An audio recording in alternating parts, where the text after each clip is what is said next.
বনি ইসরাঈলরা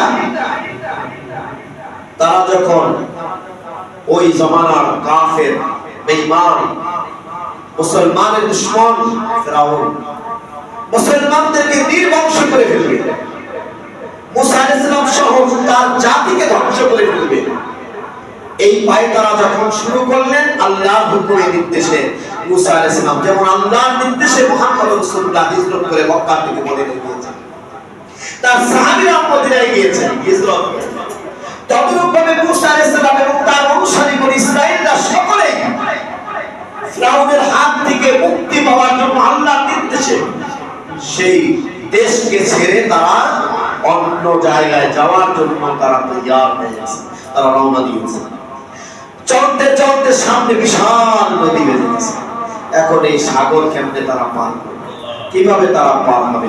কোনো নৌকা নাই, কোনো যানবাহন নাই, কোনো স্টিমার নাই, কিচ্ছু নাই, ব্রিজ নাই, কিভাবে পার হবে? পেরেশান হয়ে গেলেন। মুসা আলাইহিস সালাম, তেনার একটা নাম হলো কালিমুল্লাহ, উপাধি, আল্লাহর সাথে কথা বলতেন। ডাক দিয়ে বলে, মালিক, কিভাবে এই বিশাল বড় নদী পার হব? পিছনে তো আমাদের ফিরাউন তার সৈন্যবাহিনী আমাদেরকে বাইরে আমাদেরকে শেষ করে ফেলবে। আল্লাহ, এখন এই নদী পার হওয়ার তো কোনো নৌযান নেই, পার হওয়ার কোনো ব্যবস্থা নাই, কিভাবে পার হব? রব্বুল আলামিন, আপনি ব্যবস্থা করে দেন। আল্লাহ পাক ডাক দিয়ে বলেন, মুসা, তুমি তো আমার পয়গম্বর, তুমি তো আমার অনুসারী, তোমার কোনো বিপদ নাই, তোমার কোনো মুসিবত নাই, তুমি আমার কাছে সাহায্য চেয়েছো, আমার কাছে চেয়েছো, আমি কিভাবে তোমাকে মুক্ত করব, কিভাবে পার করব, তুমি কল্পনা করতে পারবে না। মুসা গো, তোমার হাতের মধ্যে যে লাঠিটা আছে, এই লাঠিটা এই সাগরের পানির মধ্যে তুমি আঘাত করো, মারি দাও। মুসা আলাইহিস সালাম ডাকতে, আল্লাহ, এই হাতের লাঠির কি পাওয়া আছে? পানির মধ্যে আমি আঘাত করলে রাস্তা হয়ে যাবে। আল্লাহ বলেন, মুসা, আমি হুকুম করেছি, আমি বলছি, আমি তোমাকে বাড়ি দেওয়ার জন্য বলছি, তুমি দাও। রাস্তা তৈয়ার করার মালিক হলো আমি। সব কিছু করার মালিক কে? আওয়াজ করে বলুন, কে? কোনো ছুরির কোনো ক্ষমতা নাই কোনো কিছু কাটা। নৌকা যানজট ছাড়া, যানবাহন ছাড়া নদী পার হওয়ার কোনো ক্ষমতা কারো না। দুনিয়ার মধ্যে এক মুহূর্ত বেঁচে থাকার ক্ষমতা কারো না। কিন্তু আল্লাহর হুকুম ছাড়া, আল্লাহ যাকে চান বাঁচান, যাকে চান বিপদগ্রস্ত করেন, যাকে চান দুনিয়া থেকে চির বিদায় দিয়ে কবরে শোয়ায় রাখেন। ঠিক না বেঠি? আল্লাহ যা ইচ্ছা তাই যদি করতে পারেন। ঠিক না বেঠি? আল্লাহ কয়, মুসা রে, তোর হাতের লাঠিটা পানির মধ্যে আঘাত কর, তোর করতে দেরি, এর থেকে কি উৎপাদন হবে, কি হবে, এটা আমি আল্লাহ জানি, তুই জানোস না। আল্লাহ তাআলা যখন মুসা নবীকে অর্ডার করলেন, মুসা নবী তার হাতের লাঠিটা দিয়ে পানির মধ্যে যখন আঘাত করলেন, ওই নদীর ভেতরে সাগরের মধ্যে অনেকগুলো রাস্তা তৈরি হয়ে গেল। রাস্তা পা একেবারে পিচ ঢালা রাস্তার মতো রাস্তা হয়ে গেছে। আশ্চর্য হয়ে আল্লাহ তাআলা সমুদ্রের গর্ভ থেকে, পথ থেকে তিনি পানিকে ভেদ করে, ফাঁক করে এক জমিন থেকে এক পার থেকে আরেক পার পর্যন্ত বিশাল রাস্তা তৈরি হলো। এবার মুসা নবী ডাকতে, আল্লাহ, এখন কি করব? আল্লাহ তাআলা বলেন, মুসা রে, তুমি সহ তোমার বনি ইসরাইল সব দলবল অনুসারীরা এই রাস্তার মধ্যে ওঠো, রাস্তা পার হয়ে ওই পারে যাও। মুসা আলাইহিস সালাম তার অনুসারীরা সব রাস্তা পার হয়ে ওই সমুদ্র পার হয়ে ওই পার চলে গেছে। এমন সময় আবার ফিরাউন আর তার দলবল সৈন্যবাহিনী সব পারের মধ্যে অবস্থা। এখন তারও জানা আছে, আরে মুসা তো আল্লাহর পয়গম্বর, এর জন্য আল্লাহ মদদ সাহায্য আসছে, আল্লাহ তাকে সাহায্য করেছে, আমি তো আল্লাহর নাফরমান, আমার জন্য তো এই সাহায্য নাও থাকতে পারে। আবার কয় রাস্তা যেহেতু হয়েছে উঠতেই যাই, আবার কয় যদি উঠি দুর্ঘটনা ঘটে কি করব, দ্বিধাদ্বন্দ্বের মধ্যে পড়ে গেছে। এখন উঠতে আর সাহসও পায় না, আবার কয় না উঠলে খবটাই উঠবো না, যাবো কোথায়, শান্ত হয়ে গেল।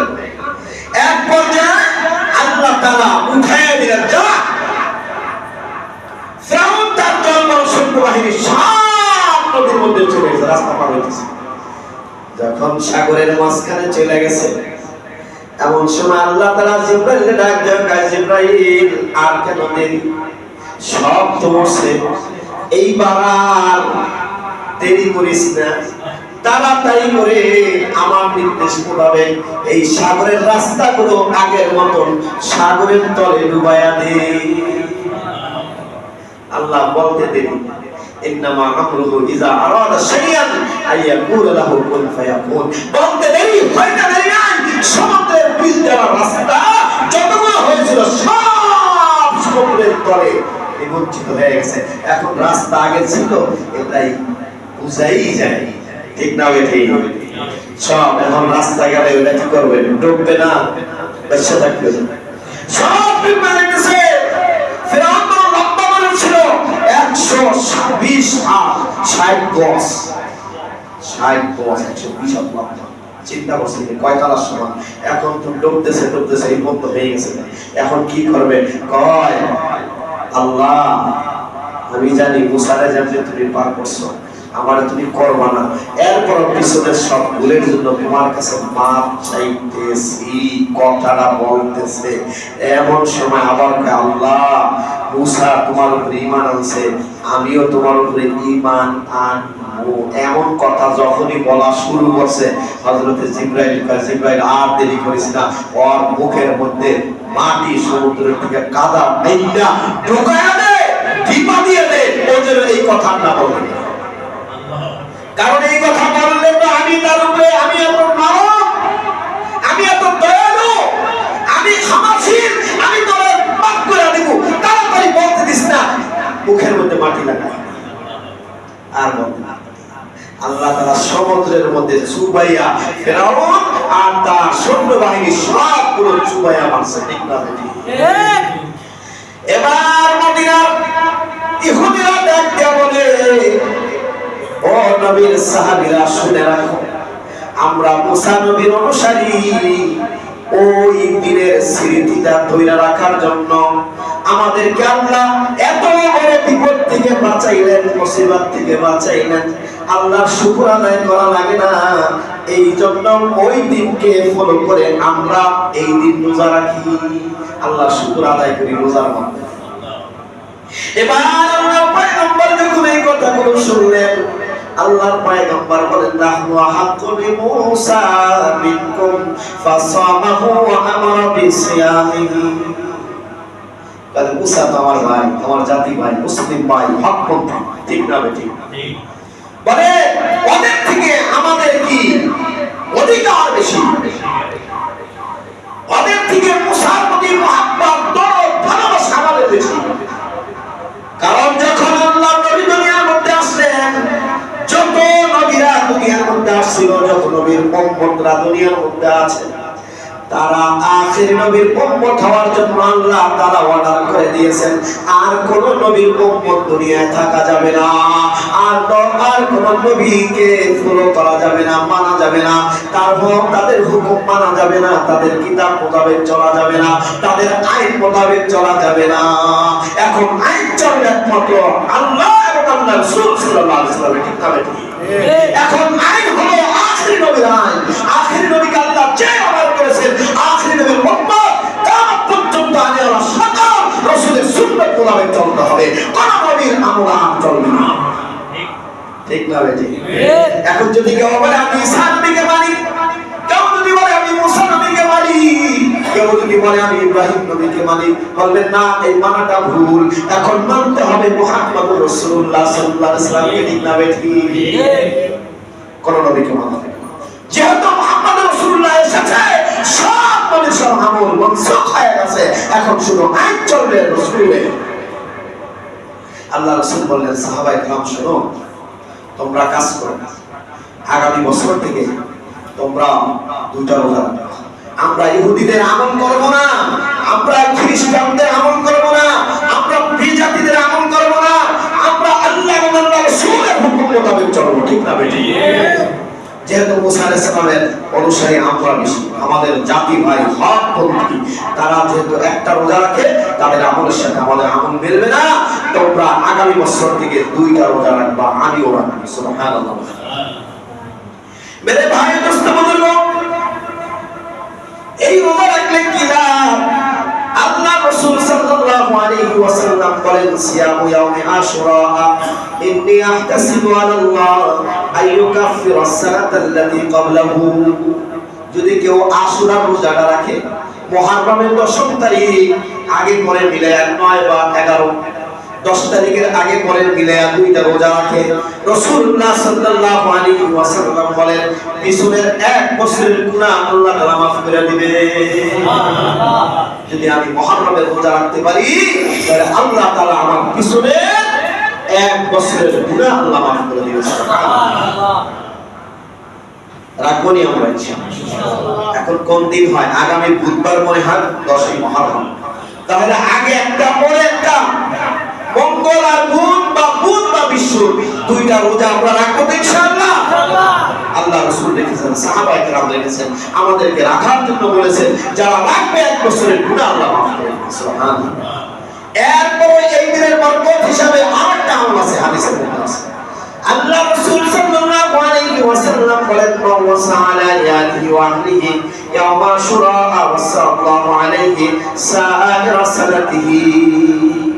আল্লাহ রাসূল বলেন, আশুরার দিন 10 তারিখ যদি কোনো ব্যক্তি তার পরিবার পরিজনদেরকে নিয়ে ভালো সুন্দর মজাদার খাবার খায়, ঘরের মধ্যে ভালো খাবার রান্না করে, ভালো খাবার খায়, আল্লাহ রাসূল সাল্লাল্লাহু আলাইহি ওয়াসাল্লাম বলেন, সামনে 1 বছর আল্লাহ তাআলা তার ঘরের মধ্যে বরকত এবং ভালো খাবারের ব্যবস্থা রাখবেন। সুবহানাল্লাহ। কত সুন্দর! খাইবেন আপনি, বরকত দিবেন কে? আল্লাহ। খাবেন আপনি, সারা বছর আপনার ভালো খাবারের ব্যবস্থা করে দিবেন কে? আল্লাহ। এখানে তো আল্লাহর কিছু দিলাম, দিছি কি? সবটা আমার জন্য, আমার ছেলে মেয়ে বিবি বাল বাচ্চার জন্য, কিন্তু আল্লাহ খুশি হয়ে সারা বছর আপনার ভালো খাবারের ব্যবস্থা করে দিবেন। সুবহানাল্লাহ। আল্লাহ রাসূল বলেন, মুহাদ্দিসিনা কেরাম বলেন, এই হাদিসটা আমলযোগ্য, সহিহ হাদিস। হাদিসটা সহিহ এবং আমলযোগ্য, আমরা এই আমলটা করতে পারি। তবে বাড়াবাড়িও করা যাবে না, সারাসারিও করা যাবে না।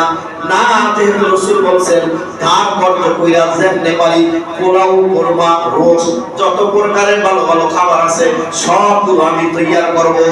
বলেন না, বেশি বাড়াবাড়ি করা যাবে। আপনার তৌফিক মোতাবেক যতটুকু পারবেন ততটুকু করবেন। ধার কর্জ ঋণ এরপরে সমুদ্র থেকে উঠাইয়া আর খাওয়া লাগবে। কথা বুঝাইতে পারলাম? অন্যায় কোনো প্রশ্রয় দেওয়া যাবে না, ভালো কাজ করতে অন্যায়ের ভেতরে ঢোকা যাবে না, ঠিক না বেটি? কোনো হারামের পন্থায় ঢোকা যাবে না। চুরি ডাকাতি সন্ত্রাসী করে টাকা উপার্জন করে সেটা বাচ্চাদেরকে, বিবাহ বাচ্চাদেরকে নিজের খাওয়া যাবে না। সুদের টাকা, ঘুষের টাকা, হারামি বাচ্চাদের টাকা, সন্ত্রাসী লুটের টাকা দিয়া সন্তান, বিবাহ বাচ্চা নিজে খাওয়া যাবে না।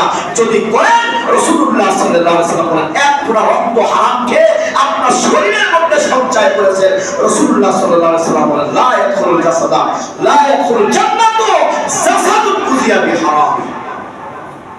যিনি হারাম খেয়ে শরীরকে মোটাতাজা করেছে, রক্ত সঞ্চয় করেছে, শক্তি সঞ্চয় করেছে, সেই শক্তি দিয়া, সেই রক্তের পাওয়ার দিয়ে ইবাদত বন্দেগী আল্লাহর ঘর ত্যাগ করলো, 5 পয়সার লাভ নাই, জান্নাতে যাওয়া যাবে না। লা ইয়াদখুলুল জান্নাতা জাসাদুন কুযিয়া বিহারাম।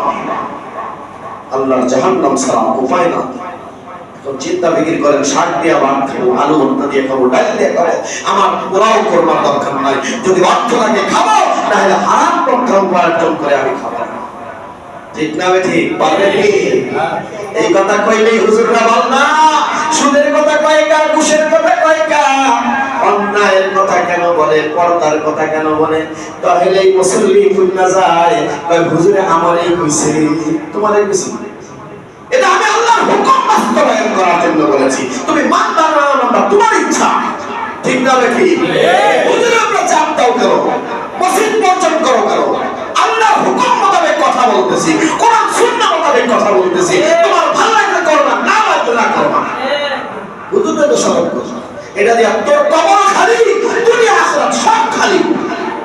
ঠিক না বেঠি? ভালো কথা কইলে এটা না মানলে এটা করতে ভালো, আমি গোপনে গোপনে লাগছে আমি মানলাম না, কিন্তু হুজুর কথাটা ঠিক কইছে, ঠিক না বেঠি? এখন মানবে না, আবার উল্টা রিঅ্যাকশন করবে, তোর কপালও খালি দুনিয়া আখিরাত, ফাসিলাত দুনিয়া ওয়াল আখিরাত, দুনিয়া আখিরাত সব বরবাদ, ঠিক না বেঠি? মেরে দোস্ত, এজন্য মুহররম মাসটা বরকতি মাস। এই মাসের মধ্যে অনেক কিছু হইছে, অনেক কিছু হইছে। আল্লাহ তাআলা অনেক বড় বড় বিপদ থেকে আমাদের আকাবের, আমাদের নবীদেরকে হেফাজত করছে। আল্লাহ তাআলা 10 মুহররম এই দিনে আমাদের বাবা আদম আলাইহিস সালাম, মা হাওয়া আলাইহিস সালাম জান্নাতে তাদেরকে বানায়া পাঠাইলেন। আল্লাহ বলেন, হাজি সাদা ওই গাছের কাছে যাও না, গাছের ফল খায়ও না, তারা খায় ফেলছে। আল্লাহ জান্নাতে রাখেন নাই, দুনিয়ার মধ্যে পাঠায়া দিলেন। মারে জিদ্দায় আর বাবারে শ্রীলঙ্কায় পাঠায় দিছে। 350 বছর দুইজন একজন আরেকজনের পায় না। আল্লাহর জন্য আল্লাহর কাছে কান্দে, চোখের পানি ফলায়। হাদিসের মধ্যে আছে দুইজন এমন কান্দা কাঁদছে, যদি চোখের পানিগুলো জমা করা হইতো ছোটখাটো একটা কুয়ার পানির মতন জমা হয়ে যেত। 350 বছর কান্দে, একজন আরেকজনের খোঁজে আর বাবা গুনাহ করে ফেলেছি, তোমার কথা লঙ্ঘন করেছি, আল্লাহ জাহান্নাম ছাড়া তো উপায় নাই, মেহেরবানি করে মাফ করে দাও। 350 বছর কান্দার পরে আরাফার ময়দানে জাবালে রহমাত পাহাড়টার উপরের মধ্যে দুইজন মিলে গেছে, দুইজনের দেখা সাক্ষাৎ হয়ে গেছে। এরপরে দুইজনে হাত তুলে কাঁদতে আর কয়, আল্লাহ কত দোয়া করলাম, কোনো দোয়া তো কাজে লাগলো না। রব্বুল আলামিন, তুমি যখন আমাকে বানাইলা দুনিয়ার মধ্যে, বানানোর পরে তোমার আরশের দিকে আমি তাকায় আছিলাম, তখন তোমার আরশের খুঁটির মধ্যে একটা লাইন লেখা দেখছিলাম, লা ইলাহা ইল্লাল্লাহ মুহাম্মাদুর রাসূলুল্লাহ। তোমার নামের সাথে মুহাম্মদ নামটাকে জানি না, চিনি না, অথচ বাবা আদমেরই সন্তান, ঠিক না বেঠি? আসলে বলে ঠিক না? বলে আল্লাহ যে নামটা তোমার নামের সাথে দেখছিলাম, ওই নামটা আমি বড় ভাবে, ও মাওলা ওই নামটার খাতিরে, ওই নামটার উসিলায় তুমি আমারে মাফ করে দাও। এবার আল্লাহ তাআলা ডাকটা কাঁদম, আর বয়া থাকতে পারলাম না, আমার গোপন জায়গার মধ্যে আর দিয়ে দিছো। আমার নবী আমার বন্ধুর নাম নিয়ে যখন দোয়া চাইছো, যা আমি আল্লাহ তোর জিন্দেগীর সব গুনাহ মাফ করে দিলাম, তোর ভুলটাকে ক্ষমা করে দিলাম। যেই দিন আদম হাওয়ার দোয়া কবুল হয়েছিল, ওই দিনটা ছিল 10 মুহররম। দোয়া কবুলের দিন আছে ওই 10 তারিখ। সমস্ত নবী আল্লাহর কাছে গুনাহর জন্য মাফ চেয়ে দোয়া করবে, চোখের পানি বহাবে। আল্লাহ আদম নবীকে যেমন মাফ করেছেন, মা হাওয়াকে মাফ করেছেন, তার সন্তান আমরা আল্লাহ আমাদেরকে মাফ করে দিবেন, ঠিক না বেঠি? ওই দিন আমরা আল্লাহর কাছে দোয়া করব, বেশি বেশি গুনাহর জন্য দোয়া করব, পারবো না ইনশাআল্লাহ? এরপরে ওই দিন হযরতে আইয়ুব আলাইহিস সালাম অসুস্থ হয়ে গেছিলেন। আল্লাহ মুহররম 10 তারিখ সুস্থ করে দিয়েছেন। হযরত ঈসা আলাইহিস সালাম দুনিয়ার মধ্যে আগমন করেছেন 10 মুহররম। হযরত নূহ আলাইহিস সালাম তুফানের কবলের মধ্যে পড়েছেন।